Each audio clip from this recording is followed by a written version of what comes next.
পড়ো এ ভাই, এই সরস্বতীর মালা পড়ো। কি হয়েছে? আমি কেন বলবো? সরস্বতীর মালা আমি কেন বলবো?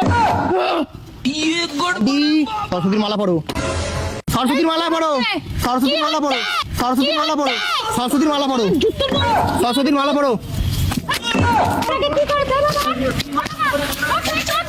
ওকে সরস্বতীতে ভর করেছে, ওকে সরস্বতী ভর করেছে, ওকে সরস্বতী ভর করেছে, ওকে সরস্বতী। বলছি শোনো শোনো শোনো, বলছি না ক্যামেরা চলছে, ক্যামেরা ক্যামেরা ক্যামেরা চলছে, ক্যামেরা চলছে, ক্যামেরা চলছে, ক্যামেরা চলছে। আমি ভিডিও বানাচ্ছি কারণ আমাদের এইখানে সরস্বতী পুজো হচ্ছে, ব্যাপারটা বোঝো। মানুষকে তো ভয় পাইয়ে দেবে। দেখো 111 ফুটের মহেশতলা বাটানগরে পৃথিবীতে বিখ্যাত 111 ফুটের সরস্বতী পুজো হচ্ছে, এই জন্য আমি মালাটা নিয়ে এসেছি।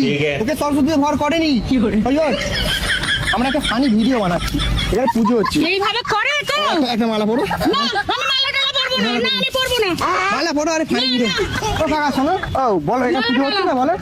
111 ফুটের, আরে ওই জন্য ভিডিওটা বানাচ্ছি। আমাদের গোটা ভারতে ওয়ার্ল্ডের সব থেকে বড় 111 ফুটের না সরস্বতী আমি পুজো হচ্ছে। মালাটা পরবো না। পড়াচ্ছি না, বললে ভিডিও দেখো।